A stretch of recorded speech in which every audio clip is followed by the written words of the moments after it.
Bien, donc bonjour j'allais dire à toutes et tous, mais en fait à toutes, puisqu'aujourd'hui nous ne sommes que des collègues, enfin uniquement des collègues, parce que des collègues, j'ai bien conscience de l'ambiguïté de ma formulation. Et pour cette première séance de janvier de l'année 2025, nous avons le plaisir de retrouver des anciennes doctorantes de Nanterre que nous avons vues dans la salle de convivialité, dans les couloirs.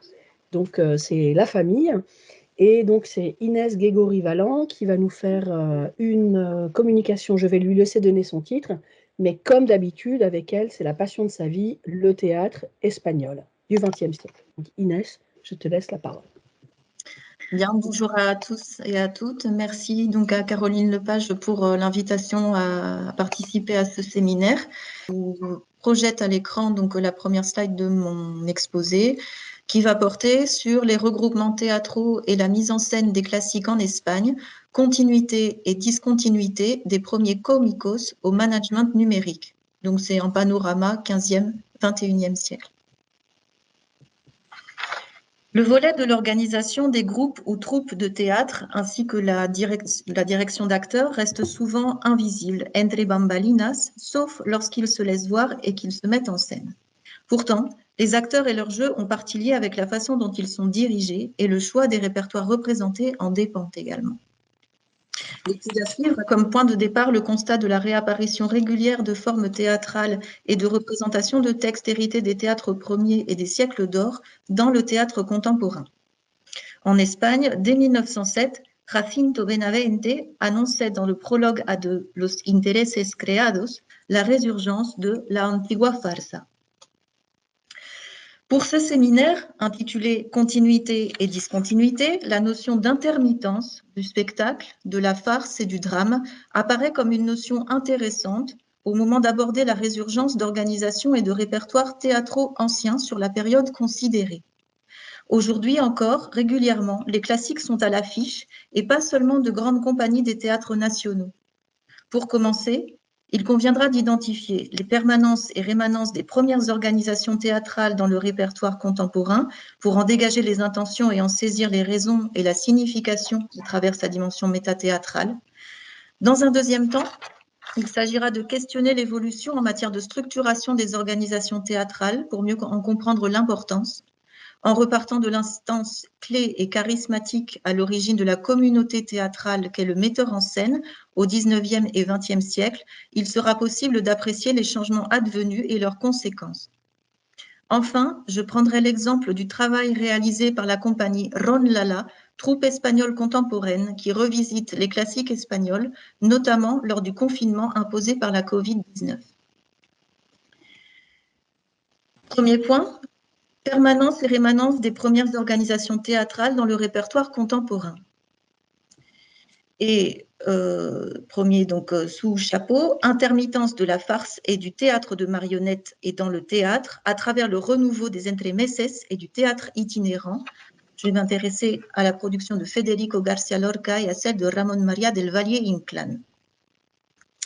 Héritiers des passos de Lope de Rueda, les entremeses sont de brèves compositions à l'origine destinées à permettre une pause dans la représentation d'œuvres longues de la jornada théâtrale. Dans certaines œuvres du répertoire contemporain, on relève des mises en scène de spectacles de théâtre ou de marionnettes qui se placent dans le sillage des entremeses, et notamment du Retablo de las Maravillas de Cervantes, dont Javier Huerta Calvo souligne le rôle d'instrument de critique sociale et de lutte contre les injustices. C'est cet esprit des entremeses qui trouve des prolongements chez Federico García Lorca dans des farces comme celle violente de la Zapatera prodigiosa qui fait écho à l'entremes El juez de los divorcios. Au cours de la Deuxième République, les misiones pedagógicas, dirigées par Alejandro Casona, se déploient dans de nombreux villages espagnols, représentant des entremeses comme ceux du Retablo jovial. Les tournées de la Barraca de Federico García Lorca investissaient les villes, les universités et les grands villages, mais les misiones, elles, allaient aux villages plus petits. Les témoignages mettent en évidence la dimension collective de la représentation ainsi que l'intérêt pour la mise en spectacle de ces textes du siècle d'or, patrimoine culturel adapté aux interprétations dans les villages. Souvent, l'installation des planches ou tréteaux était en fait le premier spectacle. De nombreuses archives documentent l'arrivée des misiones ou de la barraca dans les villages les plus reculés d'Espagne, ainsi que des représentations qui, lorsqu'il s'agissait de spectacles de marionnettes, attestent le lien renouvelé avec les dramaturgies premières et le répertoire de Cervantes. Nuevos cómicos de la legua, suivant l'expression de Rafael Alberti, les comédiens ont alors fait ressurgir des œuvres peu représentées depuis les siècles d'or. Nombreux étaient à l'époque les metteurs en scène misioneros qui, suivant des modalités et des identités différentes, rêvaient à une régénération de la scène espagnole qui s'inspirait des traditions théâtrales. C'est le moment de revenir à la genèse et aux modalités des premiers spectacles vivants en Espagne en étudiant les organisations des bululus o compañías de la legua. Je vais vous présenter un comico très connu, Juan Rana, Cosme Pérez de son vrai nom, acteur comico espagnol del siglo de oro, hein, ici donc mis en portrait par un anonymo. Et donc la version de la troupe Ron Lala en 2020 des Andanzas y Entremeses de Juan Rana, avec ici une photo en costume. Un bref rappel des temporalités et des modalités d'apparition des théâtres espagnols premiers s'avère éclairant dans la mesure où ils mettent en lumière les caractéristiques durables tout à la fois de l'écriture et de la représentation théâtrale en Espagne. De fait, la disponibilité des comédiens et des décors détermine le choix des œuvres. Intéressons-nous donc aux temporalités et aux modalités d'apparition des théâtres espagnols premiers. Si en France, la farce de Maître Patelin, 1456-1460, est un point de repère important du répertoire qui permet de revenir en partie aux origines du jeu dramatique tel qu'il est connu aujourd'hui, en Espagne, c'est entre les XIIIe et XIVe siècles qu'est apparu le drame religieux et que s'est diffusée la doctrine chrétienne en langue romance. À partir du XVIe siècle, les autos sacramentales ont fait leur apparition et trouvé un prolongement dans le cadre catholique de la fête du Corpus au XVIIe siècle, avec le répertoire de Calderón de la Barca. Les retables ou scènes de la vie religieuse se sont animés, se transformant de tableaux peints et figés en tableaux vivants, scènes dramatiques pédagogisées, plus accessibles, multisensorielles et interactives grâce au théâtre. Le théâtre religieux, s'il est incontournable dès les origines, n'est pas le seul répertoire existant. Mais la représentation théâtrale s'organise toujours autour du discours religieux, du jugement du bien et du mal, à travers les notions de justice, de ruse articulée à la farce, l'humour servant bien souvent de ressort dramatique pour tisser connivence et complicité avec le public. La jornada possède, elle, un déroulement préétabli que vous voyez s'afficher à l'écran. Cet univers et cette structure des pièces de théâtre continuent à nourrir et structurer des créations contemporaines. Ñaque de José Sánchez Sinisterra et ses personnages de Cómicos de la Legua, par exemple, le drame avant-gardiste El Público de Federico García Lorca avec sa Loa del Pastor Bobo, ou encore des créations contemporaines comme celle de la troupe Ron Lala, Siglo de Oro, Siglo de Ahora, Folia, Cervantina en 2015, Andanzas y Entremeses de Juan Rana en 2020. À partir du XVIIIe siècle, qui marque la fin du temps des corrales, les spectacles s'institutionnalisent avec le début des théâtres à l'italienne. La dramaturgie est déterminée par les conditions matérielles de représentation qui s'articulent à une autre donnée incontournable, celle des regroupements de comédiens. À l'époque contemporaine, on peut citer la Noche de los Teatros et dans ce cadre, la Noche de Max Estrella comme un exemple d'occasion de réémergence simulée de la fête théâtrale. Manifestation civico-culturelle et ludique, promue par le Círculo de Bellas Artes et créée à l'initiative d'Ignacio Amestoy, la Noche de Max Estrella est en effet convoquée chaque année le 26 mars par la Irreal Academia del Esperpento, qui, avec d'autres spectacles dans les théâtres et dans la rue, font revivre jusqu'à tard dans la soirée la jornada théâtrale. Mais comme disait Maître Patelin, revenons donc à nos moutons.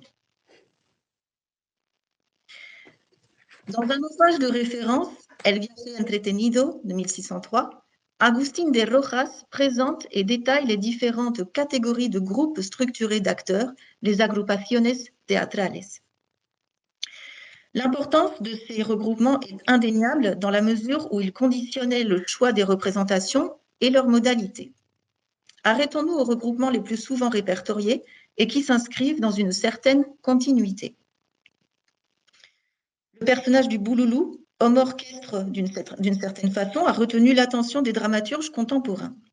Historiquement, lorsqu'il arrivait dans un village, il parlait avec le curé, lui disait qu'il savait une comédia et une loa, et lui demandait de faire venir le barbier et le sacristain, qui les diraient avec lui. Il montait sur un coffre et commençait à expliquer la comédia. Le curé faisait l'aumône dans un chapeau, il collectait quelques pièces, un morceau de pain et une petite écuelle de bouillon. Le Bouloulou, lui, poursuivait ensuite sa route jusqu'au village suivant. Cette pratique d'un théâtre itinérant au plus près du public continue à fasciner les dramaturges contemporains, malgré l'existence de grandes scènes nationales. Autre regroupement, le Niaque était composé de 2 hommes qui portaient la barba de zamarro, et jouaient du tambourin. Ils donnaient un entremés, un fragment d'auto, ils disaient quelques octavillas et 2 ou 3 loas. Ces 2 exemples montrent le lien entre composition du regroupement et choix des textes représentés. De nombreux duos légendaires du répertoire littéraire espagnol pourraient, dès le Quichotte, se lire à la lumière de cette catégorie. D'autres regroupements permettaient des représentations plus denses et diversifiées, et celui qui a perduré plus que tout autre est celui de la Compania, formation théâtrale la plus importante constituée de 16 membres, hommes et femmes. Avec 50 comédias à leur répertoire, 300 arrobes d'effets, leurs conditions d'existence étaient particulièrement difficiles, comme le rappelle Agustín de Rojas. Du coffre permettant le transport des effets et pouvant être utilisé comme une scène surélevée par le bouloulou ou l'un des membres d'une compagnie comme une scène minimale de théâtre, El Arca, jusqu'au tréteau, à partir de cette tradition, les compagnies itinérantes ont tourné en Espagne à la période classique pour représenter leurs spectacles. Je passe à un autre point, celui du théâtre dans le théâtre, expression et modalité dans le répertoire national espagnol, classique espagnol. Le recours au métathéâtre n'est pas nouveau, mais inhérent à la mécanique théâtrale originaire. Il a particulièrement pris dans le théâtre des siècles d'or ou élisabétain, pétri de la tradition de l'allégorisation du monde comme théâtre.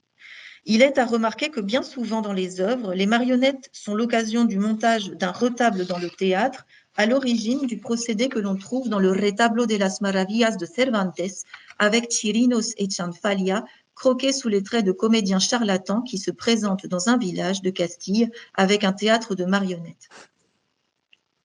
Cela me mène à étudier les emplacements métathéâtraux dans le répertoire espagnol, les cristobicas et les marionnettes. Le dispositif théâtral émotif a un développement sur l'octorialité, bien que défini comme autores de comedias, Chirinos et Chanfalia attribue l'autorité du retablo à El Sabio Tontonelo. Il est l'auteur au sens où il a fabriqué le dispositif, mais pas l'action qui y est représentée. Il n'est donc pas dramaturge. Chirinos et Chanfalia reste maître absolu de l'artifice.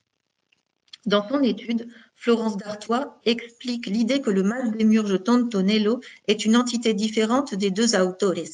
De la sorte, 2 visions de l'art s'opposent, l'une commerciale, l'autre magique et démiurgique.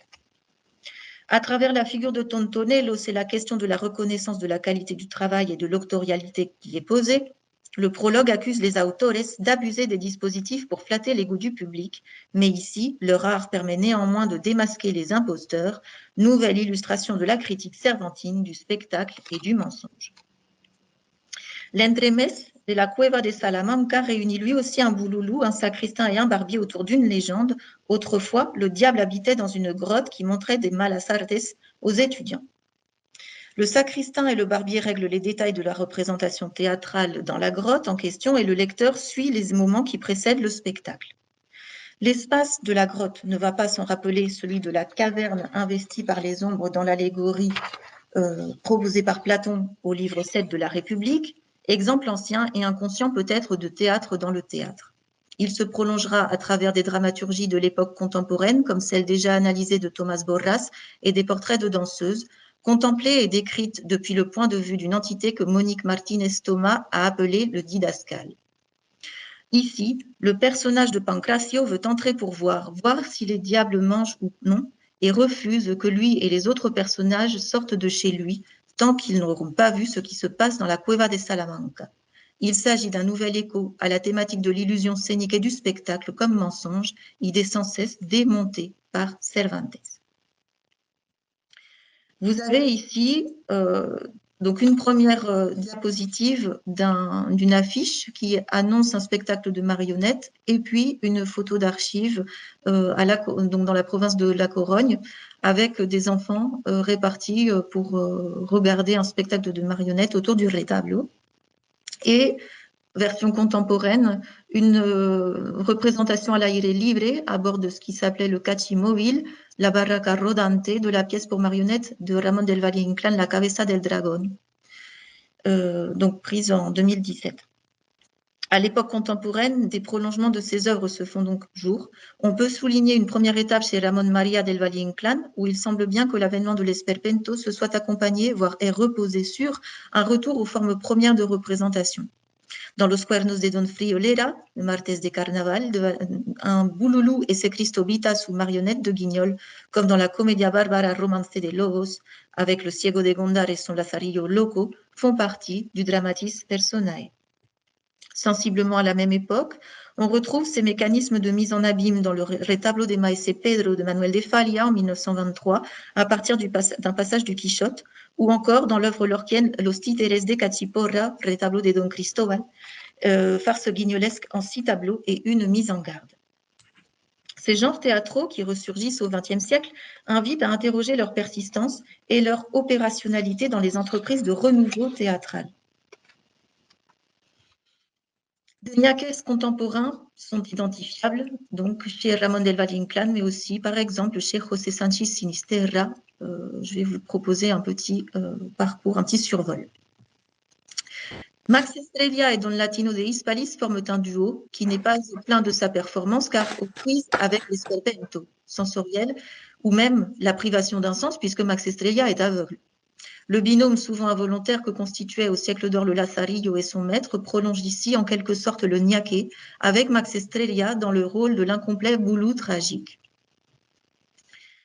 Des échos immédiatement contemporains ont pu se faire entendre avec la première œuvre de la trilogie El escenario vacío de José Sánchez Sinisterra, basée sur les théories de Peter Brook, dont le deuxième volet est ñaque en 1994 et le troisième El cerco de Leningrado, publié en 1996. Ay Carmela, en 1977-1980, proposait un premier essai de médiocre théâtre dans le théâtre. La pièce, élégie d'une guerre civile en 2 actes et un épilogue, est représentée pour la première fois en 1987 à Saragosse. L'action a lieu en 1938 pendant la guerre civile espagnole dans une salle de théâtre de Belchite en zone nationale. Carmela et Paulino, un couple de comédiens ambulants, insignificantes de escasas luces y mínima conciencia política, se sont égarés hors des lignes républicaines.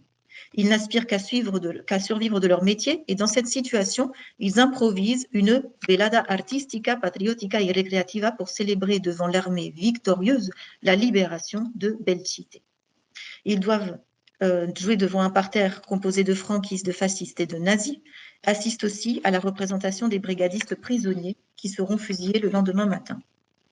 À travers leur spectacle sur la scène vide, Paulino et Carmela revendiquent ensemble la mémoire historique dans une œuvre qui n'est pas une œuvre sur la guerre, mais une œuvre sur le théâtre pendant la guerre civile. Dans le même ordre d'idées, d'une mobilisation des organisations théâtrales autour de la mémoire historique, dans La Tortuga de Darwin, œuvre de Mayorga, la tortue Harriet, née aux îles Galapagos, qui a été capturée par Darwin pour être utilisée avec d'autres créatures afin d'étudier sa constitution biologique et développer ainsi la théorie de l'évolution, a développé la capacité de parler comme un mécanisme de défense face aux violences et aux horreurs perpétrées par les êtres humains. L'humanisation de Harriet est à comprendre comme une réaction d'équilibre forcée par la nature et va de pair avec une revendication en sciences humaines pour comprendre l'homme en profondeur après les drames mondiaux et espagnols du XXe siècle. Emilio Peral Vega signale une perspective historique de la pièce qui serait à lire en un sentido reducido en lien avec l'approbation de la Ley de la Memoria Histórica. Il s'agit selon lui de dar voz a los perdedores a la tortuga. L'universitaire lit la pièce comme un canto a la memoria colectiva siempre orquestada desde las víctimas, en précisant toutefois que la thèse mayorgienne n'est pas inamovible. La question juive est abordée à maintes reprises par Mayorga. Dans la première version, l'œuvre comporte une allusion laconique à Dreyfus, que vous voyez projeté à l'écran. Si Mayorga ne met pas à proprement parler en scène un bouloulou à travers le personnage de Harriet dans La Tortuga de Darwin, José Sánchez Sinisterra, lui, a mis en théâtre le regroupement du ñaqué dans son œuvre éponyme de 1980. ñaqué est le point d'arrivée d'une conférence donnée par José Sánchez Sinisterra à Almagro en fait, est plus ou moins contemporain de cette conférence, intitulée La condición marginal del teatro en el siglo de oro. On était en fait un mois avant la première de ñaqué à Sitges, et Sinisterra montrait tout son intérêt pour le théâtre des siècles d'or, à la fois comme auteur et comme théoricien et chercheur. La pièce, lucide réflexion métathéâtrale, met en scène deux comicos apicarados, Solano et Rios, qui forment un ñaqué. Duo d'acteurs ambulants en quête de leur public, ils réinvestissent dans leur dialogue des fragments du livre d'Agustín de Rojas, évoquant les composants des différentes agrupaciones teatrales. Manuel Aznar Soler évoque aussi la dimension picaresque du XVIIe siècle, présente dans l'œuvre qu'il qualifie, je cite, de mixtura jocoseria de garrufos varios sacada de diversos autores. Pour José Sánchez Sinisterra, il s'agissait de susciter une réflexion in situ sur la condition de l'acteur et ses relations avec le public, sur la rencontre fugace que le fait scénique rend possible. La proposition de théâtre qu'est ñaqué exige une réponse active du public, incluant ainsi une dimension participative. Elle met à nu la fragilité radicale de la condition de l'acteur et interroge l'attitude du spectateur face au fait théâtral. C'est la condition sociale de l'acteur qui est ici interrogée à l'aune du répertoire espagnol et de la tradition, celle du refranero populaire, du romancero traditionnel, des petits contes ou plaisanteries folkloriques de tradition orale, des entremeses anonymes, du códice de autos viejos et des reliquats de la Gran Semiramis de Cristóbal de Virués, en plus du livre de Rojas. Je cite donc, je me réfère à un passage de La Escena sin Límites de José Sánchez Sinisterra. Parallèlement à ce retour vers les organisations théâtrales anciennes, le XXe siècle connaît pourtant un changement majeur dans l'organisation avec l'institutionnalisation d'un encadrement progressif des troupes. Cela me mène à mon deuxième point, l'évolution en matière de structuration des organisations théâtrales. L'importance accrue du metteur en scène au XIXe et au XXe siècle est caractéristique donc d'une période où la responsabilité des choix scéniques et du management actorial passe au premier plan.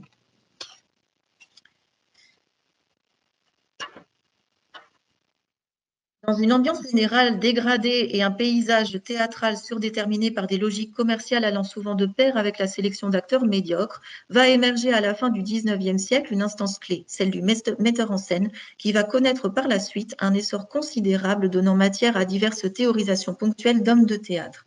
Dans l'articulation des langages scéniques, le metteur en scène est appelé à devenir chef d'orchestre d'une symphonie synesthésique susceptible de renouveler le théâtre.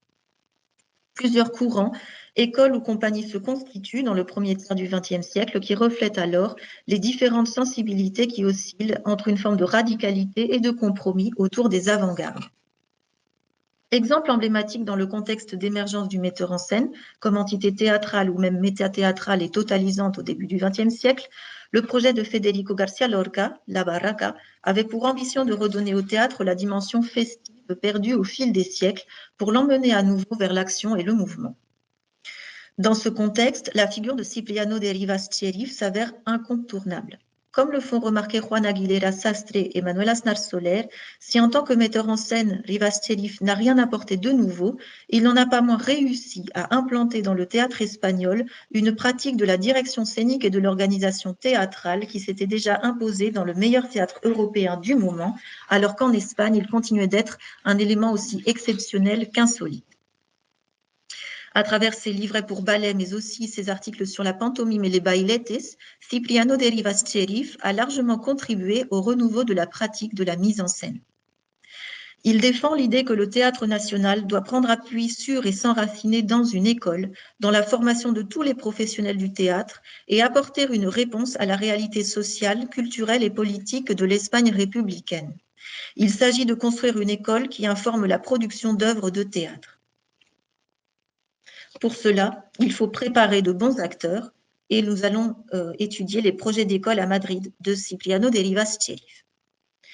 Considéré comme le premier metteur en scène en Espagne avec Adrià Gual à Barcelone, Rivas Cherif avait le souci constant de l'enseignement des arts de la scène, fondé sur le concept de teatro escuela, où, comme le rappellent Aguilera, Sastre et Aznar Soler et Hormigón, la formation des acteurs, auteurs, critiques, metteurs en scène pour promouvoir un théâtre fruit d'un travail d'une compagnie.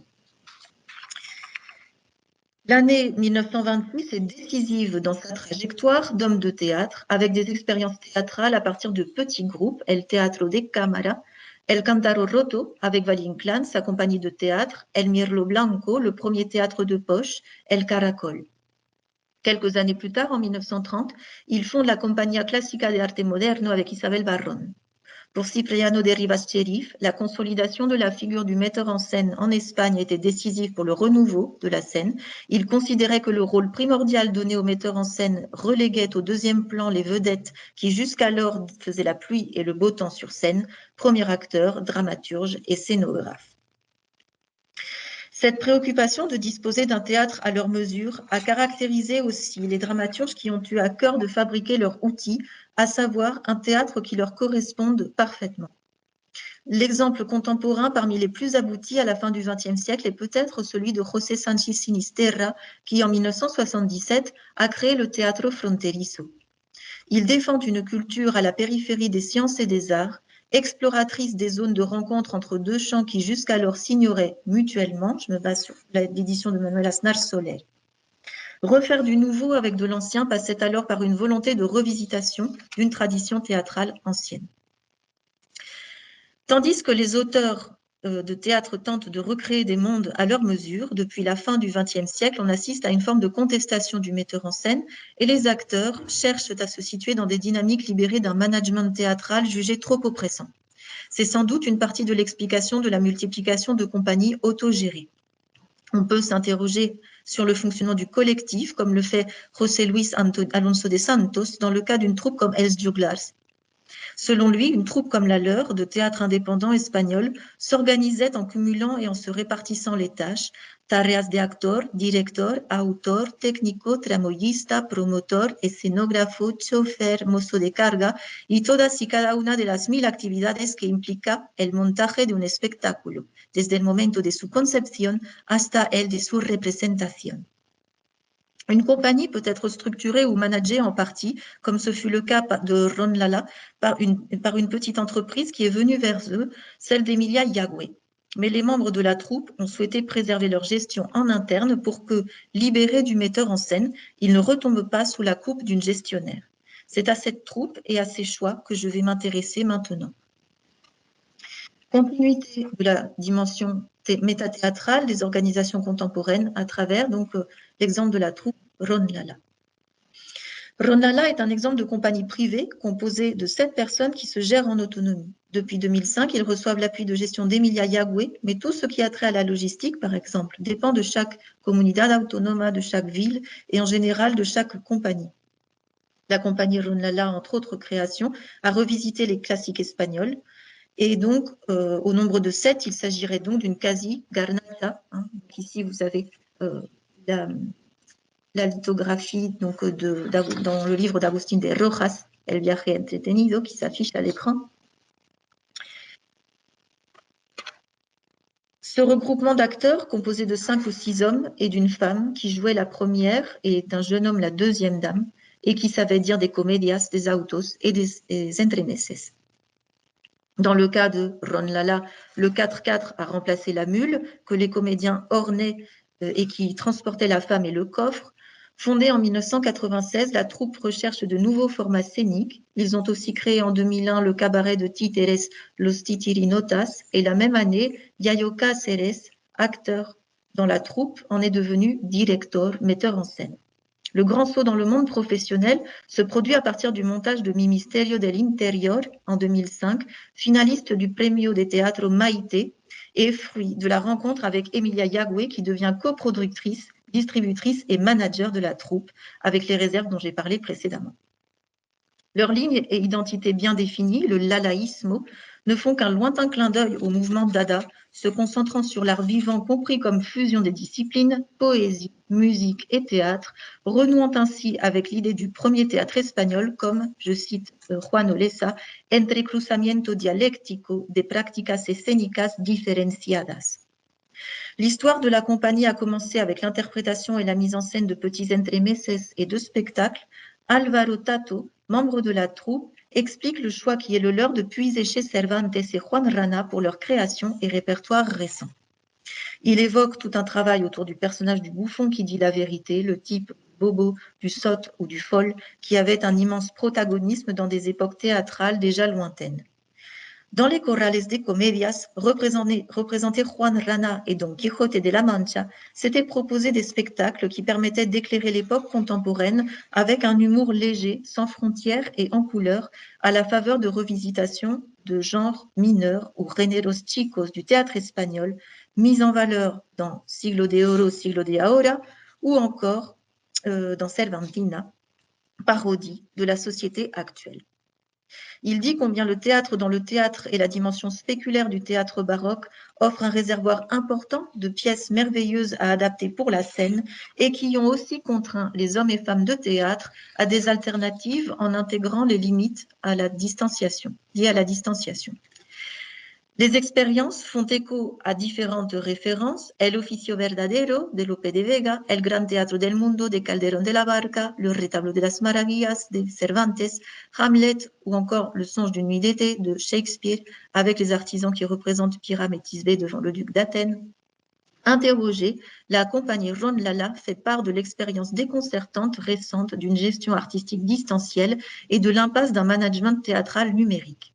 Durant le confinement en Espagne, les troupes se sont chacune organisées de façon différente.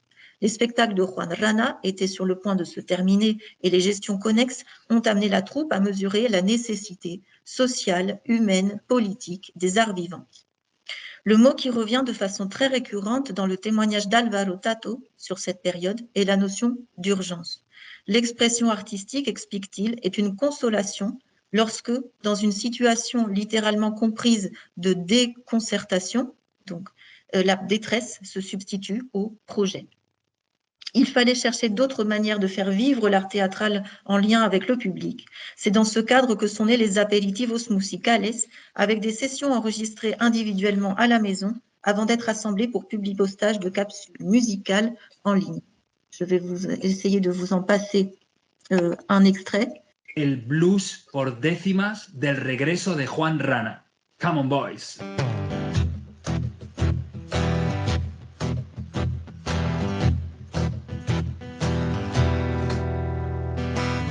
Después de más de 3 meses, sin giras y sin funciones, de ver caer los telones, entre penas y reveses, Juan Rana y sus entremeses, hoy vuelven a tirar millas, qué gusto y qué maravilla. Se quede el batracio, siempre a 2 metros de espacio, con guantes y mascarilla. El comediante Juan Rana viajará por festivales, veraniegos teatrales en las próximas semanas. Ya nos morimos de ganas de poder volver a verte, porque tenemos la suerte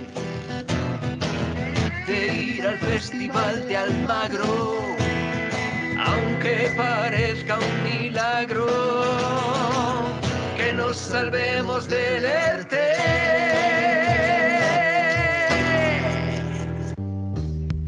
Señor Don Futuro, ¿sois hidalgo o caballero? Pues tiene más modales que vos un escudero. Rufián, haragán, truán, pendenciero, bellaco, bravucón y muy poco lisonjero. Tunante, malandrín, trampantojo, leguleyo, tan corto de finura como largo de cabello. ¿Sabéis lo que sé yo? ¿Queréis saberlo? Yo sé que vos tenéis la soga al cuello. pasado va mirando hacia atrás. Olvídalo y verás que no va para más. El futuro dice siempre quizás, porque pensar en cosas que nunca tendrás.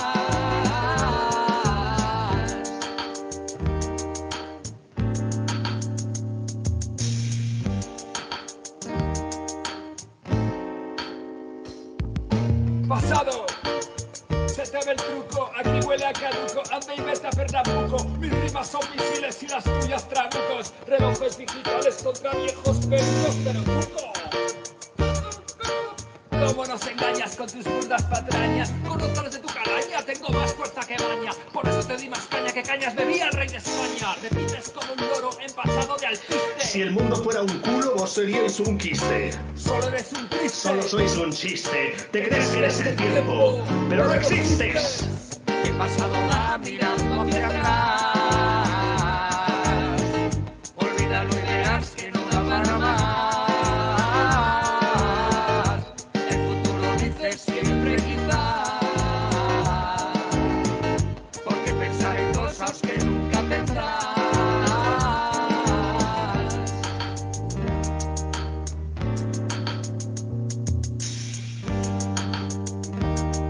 Dime el tiempo, 2011-2020. ETC, ETC, Liderado también. ETC, ETC.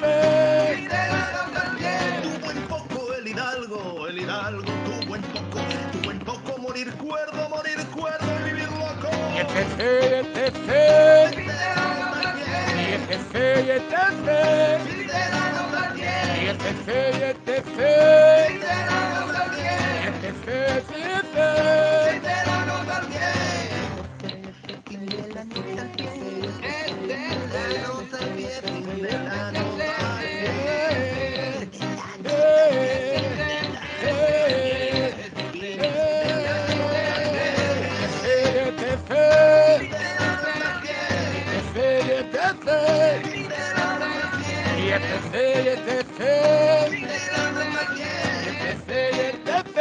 Liderado también.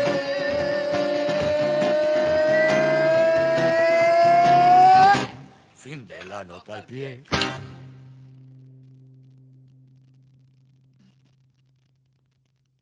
Ay, lere, lere, lere, ay, lere, lere, la.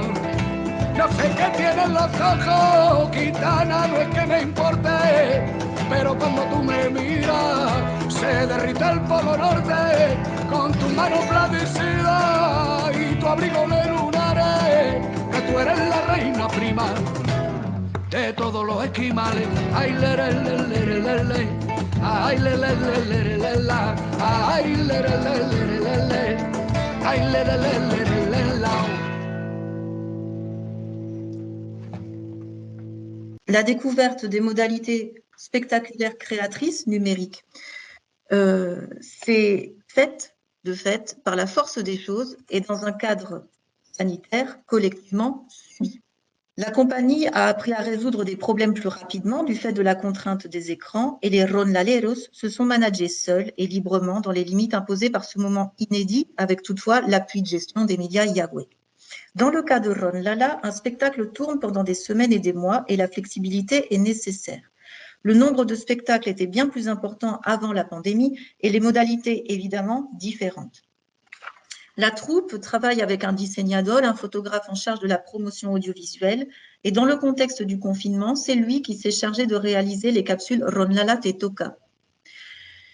Avec les moyens du bord, en temps de crise, une théâtralité distancielle s'avérait la seule gestion possible pour la troupe, qui, à la différence de troupes catalanes ou espagnoles comme Dagoll Dagom, La Fura del Baus ou encore Agrupación Serrano, a fait le choix de ne pas particulièrement, c'est la ligne de la Compañía Nacional de Teatro Clásico, surintégrer les dispositifs techniques intermédiaux au théâtre afin d'émerveiller le public sans transgression anachronisante, mais en préservant l'esprit et l'univers d'une époque. Lorsqu'il commente sa relation au métier d'acteur depuis 2020 et la scène physique retrouvée ainsi que le public, Alvaro Tato témoigne du fait que c'est la notion d'urgence des arts vivants, mais aussi de la nécessité de se réunir qui lui vient en premier à l'esprit. Les répercussions de la période de la Covid-19 ont été immenses et ont démontré de façon parfaitement dystopique ce qui aurait pu advenir si des troupes comme Ron Lala n'avaient su trouver le moyen d'aller vers leur public. Conclusion, à la recherche de la communauté théâtrale, je reprends une expression de Serge Proust, le distanciel, épreuve non durable de management pour le théâtre. Aller vers le public, faire communauté, semblent bien être les objectifs principaux qui expliquent le retour intermittent à des fonctionnements anciens. De façon récurrente et régulière, depuis les siècles d'or, le répertoire transmis par les auteurs classiques, loin de se perdre, fait l'objet de mise en scène et revisitations. L'intérêt d'un dramaturge comme José Sánchez Sinisterra pour le théâtre des siècles d'or est sans doute à chercher en partie dans ce qu'il cherchait à fonder une pratique théâtrale au plus près des publics. Plus récemment, comment les acteurs ont-ils, par intermittence, pu réaffirmer la continuité, en particulier dans une période inédite de rupture totale avec les schémas antérieurs de représentation? Il semble qu'en passant non linéairement d'une organisation par performance directe, comme celle articulée à la tradition du théâtre non écrit ou oral des premiers groupements d'acteurs, à une organisation numérique, les acteurs ont su juguler les difficultés articulées à la distanciation, terme à l'origine brechtien, mais qui a pris dans sa dimension sociale un ancrage prophylactique 3D imprévu lors de la Covid-19. La gestion sociale limitée ne pouvait durablement satisfaire à la nature des arts vivants, même si elle a permis d'apprendre à travailler avec d'autres contraintes. S'il existe un point commun à toute modalité de représentation, c'est le souci d'emporter l'adhésion du public. En l'appâtant, comme en annonçant un happening de Juan Rana, ou en lui faisant sentir la nécessité de se soumettre au spectacle religieux. De fait, une forme d'interactivité et de pédagogie est à prendre en compte, notamment à travers la thématique du théâtre dans le théâtre.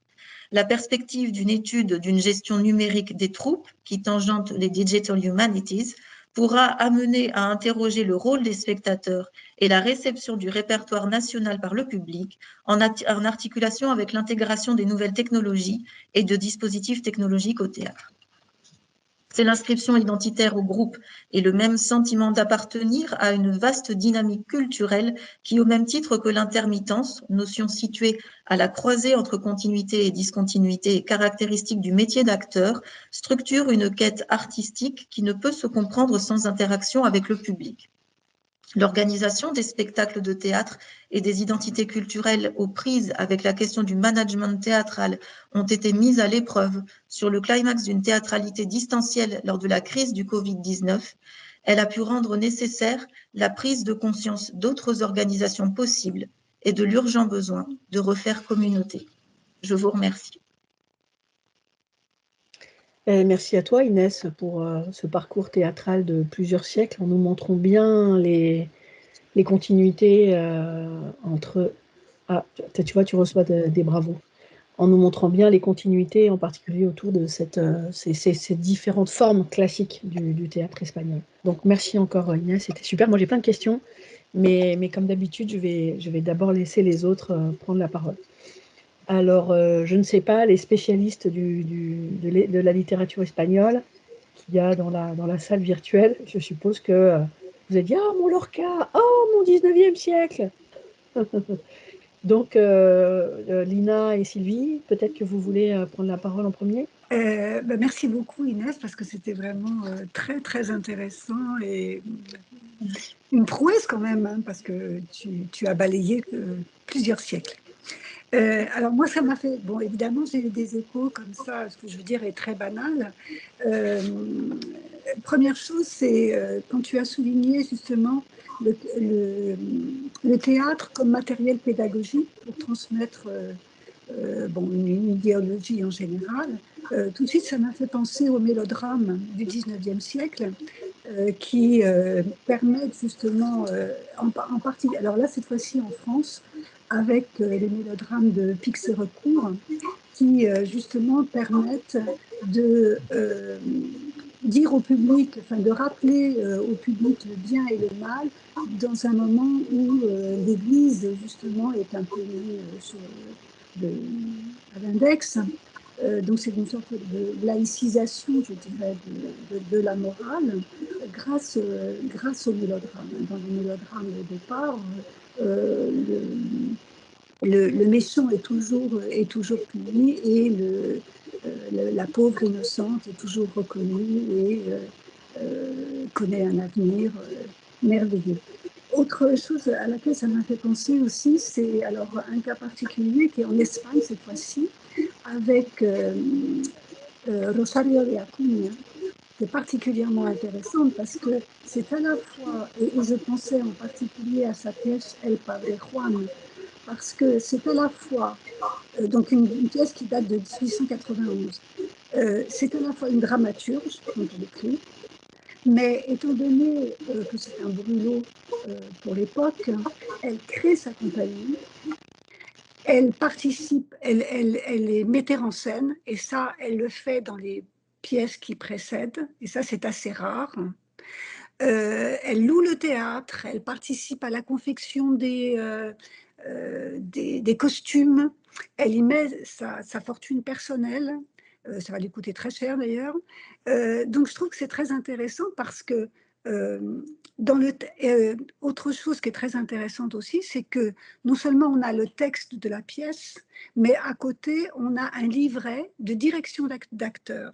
C'est-à-dire que pour chaque personnage, elle détaille ce que doit faire l'acteur, comment il doit dire, comment il doit se comporter, quel type de personnage il interprète exactement. Donc je trouve que c'est un exemple qui est quand même très intéressant d'une femme dramaturge qui jusqu'ici a été méconnue. Ça m'a fait penser à ça quand tu as parlé de Rivas Cherif, qui passe pour le premier metteur en scène. Je pense qu'au XIXe siècle, on a justement cet exemple qui est d'une femme qui sort vraiment de l'ordinaire et qui met son théâtre, alors je reviens par rapport à ton idée, qui met son théâtre au service d'une idéologie qui est la libre pensée et la franc-maçonnerie. Voilà, donc voilà ce que ça m'a inspiré et merci encore de ce panorama très, très nourri et très, très intéressant. Merci beaucoup pour ces remarques très intéressantes. Alors, oui, le mélodrame 19e, j'ai seulement esquissé pour le moment dans mes travaux un survol. C'est l'époque aussi où monte le fantasme du spectacle total, et donc il y a des modalités qui s'articulent avec les théâtrales italiennes qui sont de fait particulières, avec différents médias qui sont mis en simultané au service du spectacle.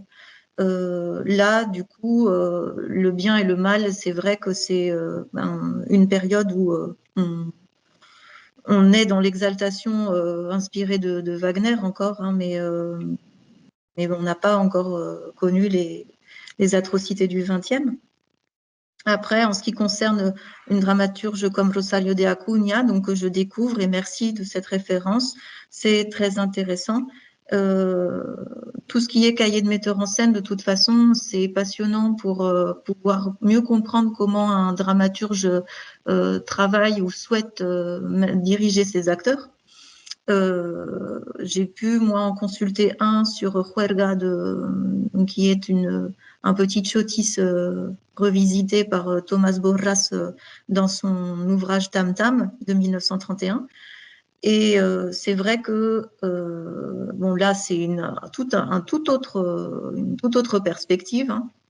Mais en effet, j'irai donc, je prends bonne note de la référence et j'irai voir parce que c'est intéressant, et de toute façon, évidemment, le metteur en scène comme entité, il y a des exemples qui précèdent l'arrivée de Rivas Cherif.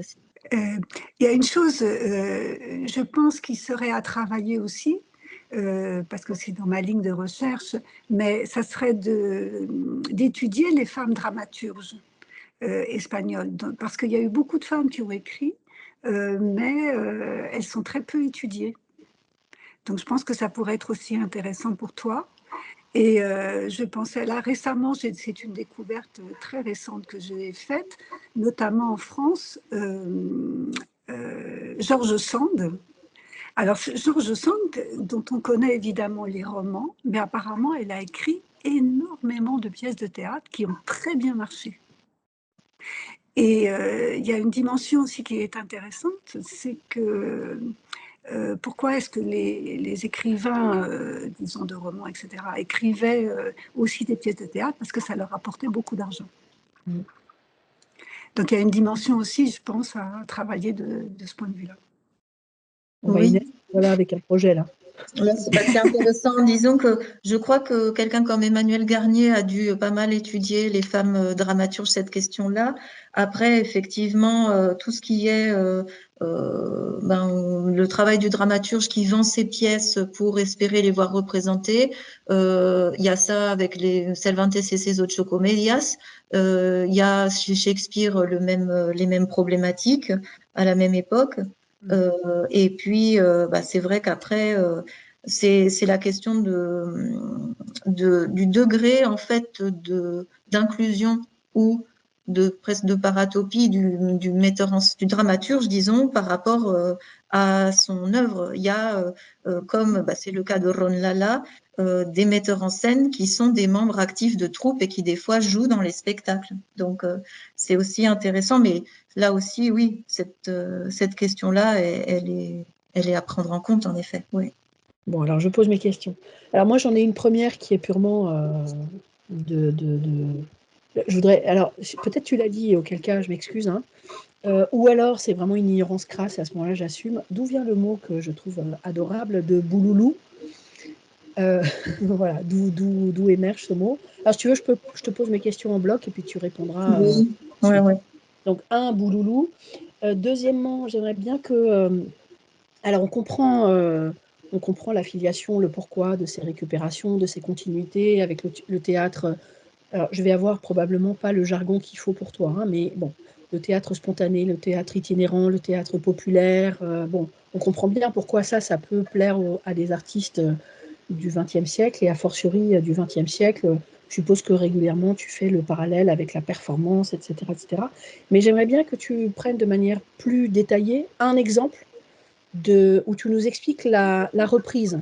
Et la reprise et la variation, c'est-à-dire à partir d'un texte théâtral ancien, hein, tu as parlé de choses du 12e, enfin 13e, 14e, je pense, pour les plus anciens, et nous montrer comment, alors toi, principalement, ce qui t'intéresse, c'est l'organisation théâtrale, mais là, peut-être d'un point de vue plus textuel, c'est-à-dire de reprise d'une scénographie, etc., de voir comment est-ce qu'il y a appropriation, récupération, continuité. Donc là, tu vois, moi, je suis à la fois sur la reprise et la variation. Alors, si c'est pas textuel, ça peut être un personnage ou un système, tu vois, mais moins l'organisation scénique. Ensuite, j'ai une autre question. Alors là, c'est une curiosité parce que peut-être que tu n'en sais rien. Tu as déjà une belle érudition théâtrale, donc bon. Mais est-ce que tu peux nous parler des récupérations de ce théâtre classique ancien espagnol en Amérique latine? Autre question, c'est l'avant-dernière, hein, donc on sait bien ce que le Covid et le passage par la vidéo, enfin les visios et compagnie a fait, le mal que ça a pu faire au théâtre vivant, mais aussi à l'enseignement. Enfin, moi, maintenant, j'ai une espèce de spectre. Quand je me retrouve en visio avec les agrégatifs et que c'est un jour où c'est un peu mollasson et que j'ai le silence radio en face, j'ai une réminiscence en me disant oh, là, ça me rappelle les meilleures heures des étudiants muets cachés derrière leur caméra. Donc, on voit le mal que ça a pu faire, mais en même temps, ça nous a quand même fait réfléchir à nos pratiques, les modalités de nos pratiques, l'extension de nos pratiques, etc. Bon, et donc j'aimerais bien savoir si, dans ta conclusion, hein, c'était pratique non durable. Alors, je ne sais plus exactement. Bref, c'est ce qu'on a subi, mais heureusement que c'est non durable. Alors moi, j'aimerais bien savoir quand même ce qu'il en est resté de ces pratiques sur YouTube et compagnie. Et puis, ma dernière question, ça, c'est l'obsession du moment. Dans le théâtre ultra contemporain, et ça, je suppose que ça va intéresser Julie, est-ce que tu as des exemples d'écriture théâtrale ou de mise en scène théâtrale en collaboration avec l'intelligence artificielle?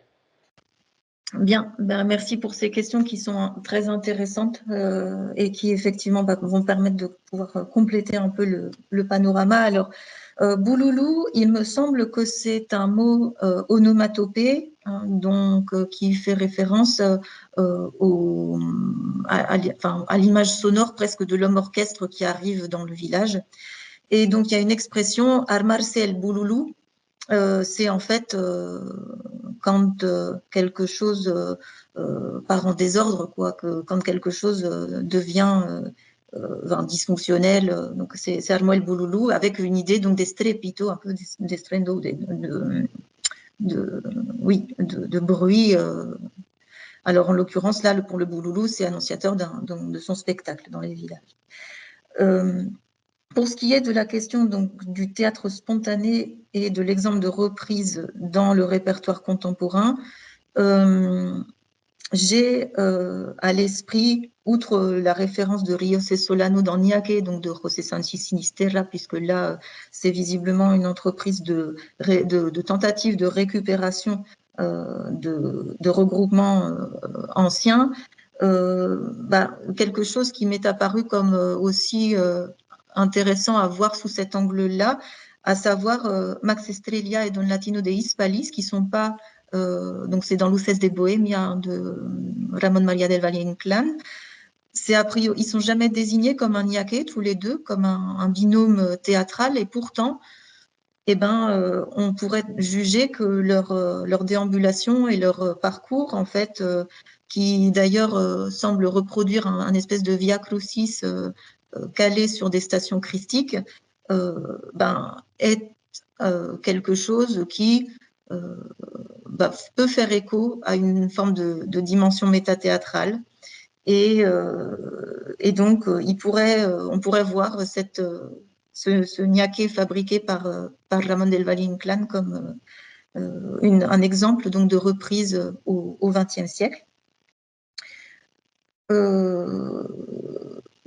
En ce qui concerne, je crois que la question suivante, c'était en Amérique latine, la récupération du théâtre classique espagnol. Alors, l'exemple qui me vient, c'est encore Ron Lala, qui fait des tournées à l'international et qui donc a un travail très intéressant, qui donc n'est pas ibérocentré uniquement, mais qui contribue à l'époque contemporaine à la revivification du répertoire classique, tant à travers des reprises d'œuvres du répertoire classique qu'à travers des créations qu'il propose, donc comme Siglo de Oro, Siglo de Ahora ou Cervantina par exemple, ou bien même les Andanzas de Juan Rana, à partir donc de référents classiques. Ce qu'il reste des pratiques distancielles, disons qu'il en reste quand même l'intégration de différents paramètres sans doute bien complexes. C'est vrai que on se le dit tous, peut-être en tout cas beaucoup d'entre nous, même si certains rêvent d'un management distanciel pour l'enseignement ou pour le théâtre et les arts vivants, c'est difficilement satisfaisant à plein. Et donc, c'est pour ça que j'évoquais cette idée de management non durable, au sens où c'est pas, c'est non sostenible, hein, ça peut pas durer. Alors, ce qu'il en est resté, c'est peut-être justement l'apprentissage à composer avec des contraintes technologiques, parce que ça, on est dans une époque où on doit intégrer ces paramètres-là dans nos pratiques et où les acteurs, eux aussi, ont à jouer et jouent de ces ressorts, là, les dramaturges, metteurs en scène aussi, surtout, par d'autres façons, pouvoir faire advenir donc, cette reprise des classiques sur scène. Alors, avec l'intelligence artificielle, il me semble que des troupes comme Agrupación Serrano sont assez portées sur cette thématique-là. Alors, c'est des expériences et des tentatives théâtrales à l'heure contemporaine qu'on peut aimer ou moins aimer. N'empêche que c'est l'exemple qui me vient à l'esprit d'une troupe qui utilise ces procédés-là. Mais alors, de quelle nature? C'est-à-dire, ce serait marrant, écrire une scène d'un dialogue, un dialogue avec l'intelligence artificielle. Surtout qu'en plus, il y a pour avoir une bonne intelligence avec l'intelligence artificielle, il faut soigner ce fameux prompt qui, là, correspond vraiment au script, au scénario. Donc, si tu veux, il y a quand même une certaine terminologie et une pratique qui ressemble quand même beaucoup à la pratique théâtrale, je trouve. Et qu'il y a des dispositifs qui peuvent être mis en place, surtout pour la méta-théâtralité, parce que l'autre est un interlocuteur, il y a une scénographie que tu mets en place avec lui, ce sont des dialogues. Enfin, je pense que c'est pas inintéressant de faire Bien le sûr. rapprochement entre ces deux pratiques. Et donc, je me demandais s'il y avait alors, pas simplement en utilisant l'intelligence artificielle pour écrire la scène à ta place. Ça, on sait faire. Dire, et nous, avec Julie, on a tenté le coup, je vous en ai déjà parlé. Hein. Écris-nous, ChatGPT, écris-nous un roman qui se passe à Cuba au 19e siècle, il y a 10 personnages. Il nous a donné la fiche technique de chaque personnage, c'était plutôt intéressant, ces personnages. On lui a dit maintenant, écris-nous le premier chapitre et le dernier chapitre. Bah, écoute, c'est pas extraordinaire, mais c'est tout à fait lisible. Et quand on lui a dit de nous écrire ce qu'il y avait au milieu, il a dit pour des questions de droit d'auteur et tout ça, je ne peux pas.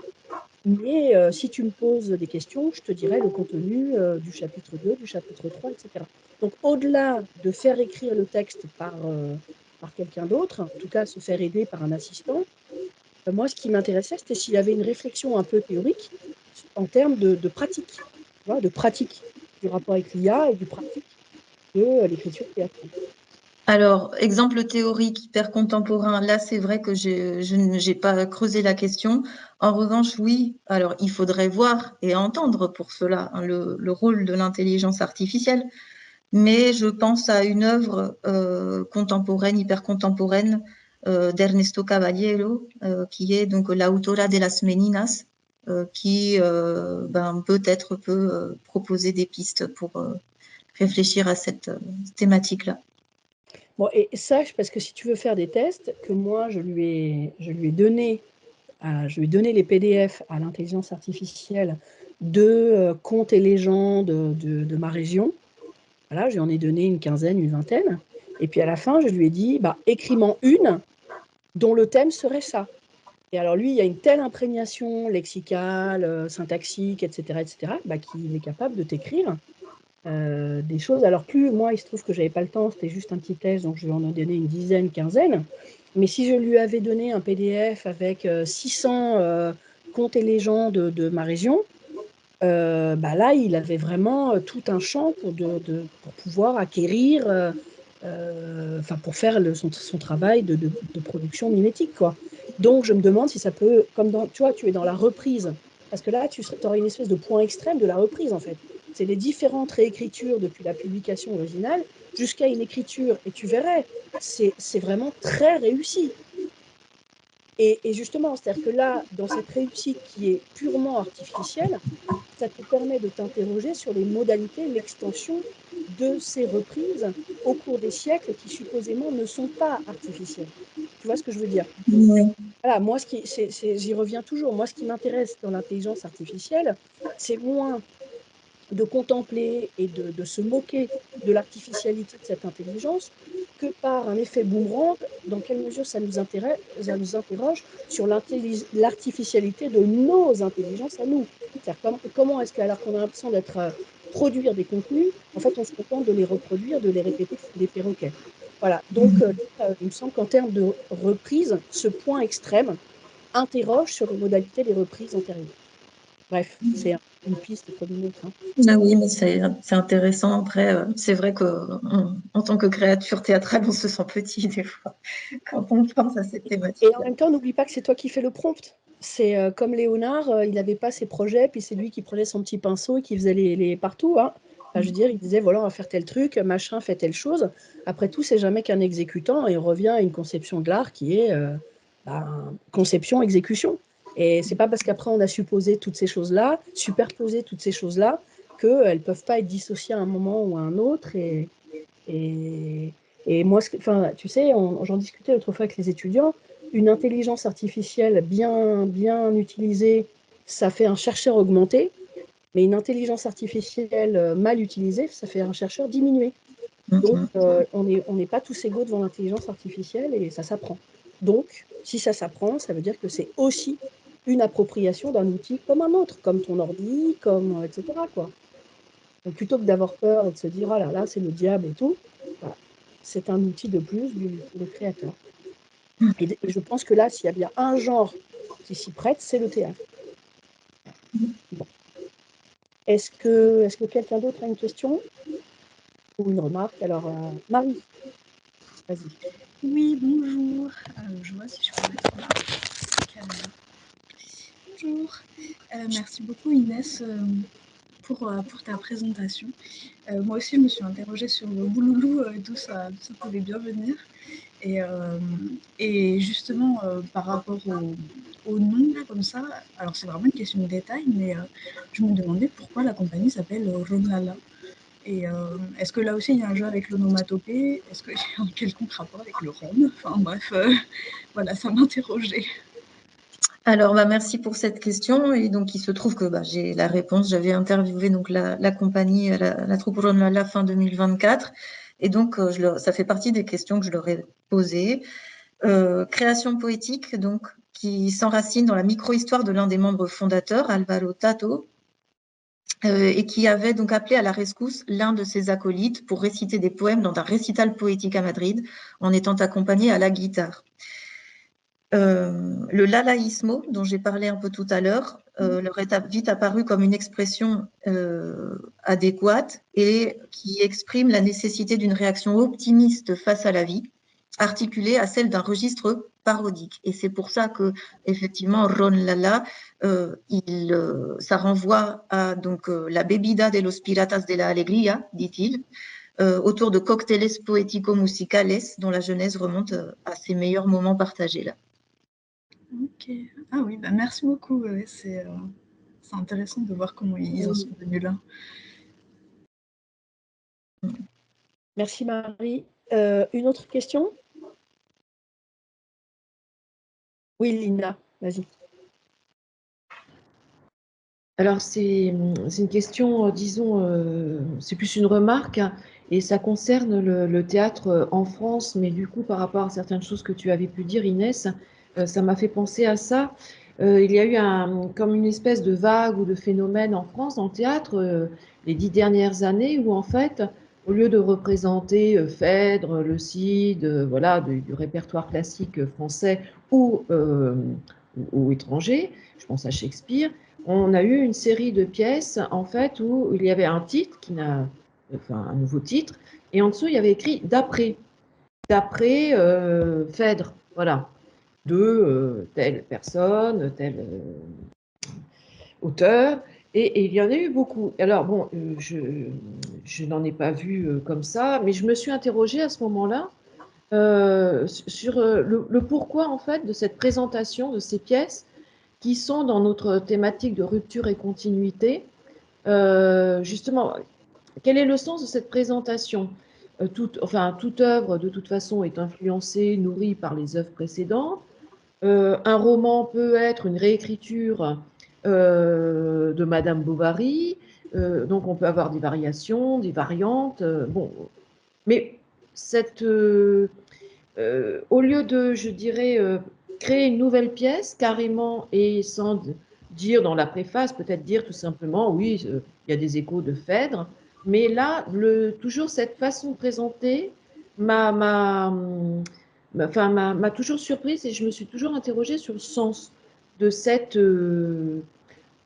espèce de courant, de phénomène. Alors, je ne crois pas qu'il existe en Espagne, mais j'en suis pas sûre du tout. Et je voulais savoir si, tu avais quelques éléments, tu avais peut-être réfléchi ou lu des choses là-dessus, en fait, parce que, je sais pas, je trouve ça étonnant, en fait. Oui, c'est une question intéressante et puis qui là nous plonge, je dirais, au cœur de la thématique de la mimésis ou du vécu théâtral ou de la perception du monde comme théâtre. Et donc, en fait, moi, c'est vrai que tout ce que je peux peut-être apporter, c'est, disons, d'après les réécritures. Pourquoi alors? Pourquoi? Parce qu'on ne peut pas se penser qu'il y aurait la peur de représenter des tragédies, de peur que ça arrive en vrai, mais quand même, il y a des fois où on se dit que peut-être il y a eu des politiques culturelles qui ont pu prendre ce paramètre en compte avec le souci d'une gestion que je ne juge évidemment absolument pas en mal, mais disons que parce qu'on est toujours pris dans une époque et dans un moment historique, mais peut-être que c'est à ce niveau-là qu'il faut interroger ou situer le débat. En tout cas, ce qui peut rassurer évidemment et ce qui fait la nécessité des arts vivants tels qu'invoqués, réinvoqués par une compagnie comme Ron Lala, c'est quelle que soit la nature, le registre de la pièce jouée en fait, c'est le fait d'être ensemble en communauté de spectateurs ou d'hommes et femmes de théâtre réunis autour d'un moment partagé de théâtre et tout ce qui est dimension à la fois cathartique en fait d'une action représentée qui n'est pas réelle ni appelée à l'être, hein, et en ce sens les arts vivants joueraient peut-être le rôle très heureux d'une économie de l'ersatz où c'est la fiction qui vient se substitue à la réalité. Alors je ne sais pas si c'est pour ça que des tragédies comme Phèdre n'ont pas été représentées ou qu'on a édulcoré, ou je ne sais pas. Oui, mais en tout cas, c'est vrai que se pose la question du recours à ce d'après que pose Lina. Moi, je le trouve très intéressant. Je ne sais pas, c'est une béquille, une espèce de captatio benevolentiae ou je ne sais pas. Il y a ça, de toute façon, par exemple, je reprends encore leur exemple, mais Ron Lala, eux, ils assument les deux registres, mais souvent c'est d'après ou c'est une réappropriation, une réécriture à partir d'un corpus ou d'un texte qui est avec une version différente ou originaire qui est après adaptée. Hein. Donc, ouais. Est-ce qu'il y a quelqu'un d'autre a une question? Une remarque ou non? Bon, eh ben on va pouvoir clore la séance en te remerciant de nouveau, Inès, pour cette présentation. En plus, je me demande si ce n'est pas la première qu'on a eue sur le théâtre. Donc, c'est encore plus précieux. D'habitude, on travaille beaucoup sur la fiction, beaucoup sur l'Amérique latine. De temps en temps, grâce à Sylvie et Lina, hop, l'Espagne se glisse. Et là, le théâtre, vraiment, c'est très bien. merci pour l'invitation. Merci de l'avoir accepté.